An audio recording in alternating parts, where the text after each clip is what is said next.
Yeah, so when we talk about temperatures of contrast bathing and also duration, timing, like how long you spend in each kind of temperature, I think this is where it's been kind of interesting to see contrast therapy and cold water bathing and sauna therapy and all this come back into the mainstream is, there is no one size fits all prescription for what is the best way to do these things. Different temperatures, different durations, they'll have different effects on the body, neurological effects, circulatory effects, metabolic effects. This is where kind of clinical hydrotherapy really departs from health and wellness, self-care using hydrotherapy. There are some basic principles that you and I and everyone can apply that will help us self-guide, help us self-regulate when we talk about temperature and timing in contrast bathing. The typical idea is that you're going to spend a longer amount of time in the hot and a shorter amount of time in the cold. And that's usually partly because your body enjoys being in a body of hot water. It feels relaxing, whereas the cold is more stimulating and more activating. A 5-to-1 is a pretty good ratio. 5 minutes hot, 1 minute cold. If you're going to do more hot, if you're going to do 20 minutes hot, honestly, like 30 seconds to a minute,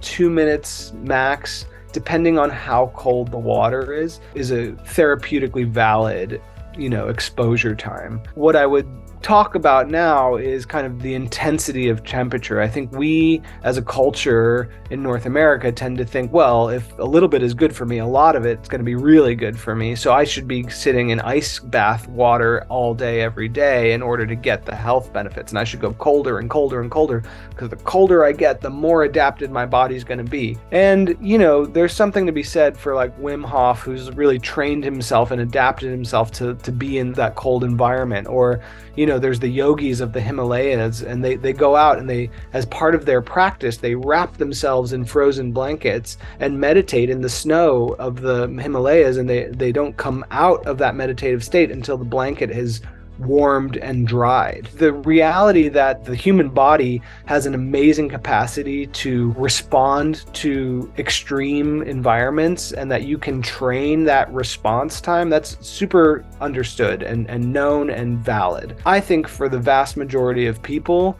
that level of extreme engagement is actually counterproductive. What we really want to do is find our temperature rhythm.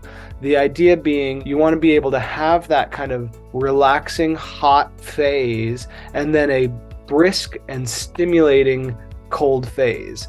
And then that creates that relaxation back into the hot. All that is to say, cold exposures to your tolerance are great. You have to see how your body feels and go with it. Find your ceiling, your tolerance level. You can try pushing it a little bit. There's no number to reach here. It's more therapeutic for you as an individual to find the range of temperatures that your body responds to ideally and kind of just work that cycle than to try and fit into any kind of external box as to temperatures and time. So typically we'll say if you can do 5 to 15 to 20 minutes of hot, followed by 30 seconds to a minute of cold, and do 3 rounds of that, hot, cold, hot, cold, hot, cold. That is a good contrast cycle. The extremes of the temperature, though, I would say are self-guided. And there's things that we look for in the therapeutic hydrotherapy world. Is this temperature that we're using with this person too extreme? And one of the things that I think is a good thing for everyone, you can kind of guide on yourself, is that redness in the skin. When you get out of the cold water, your body is neurologically going to try and bring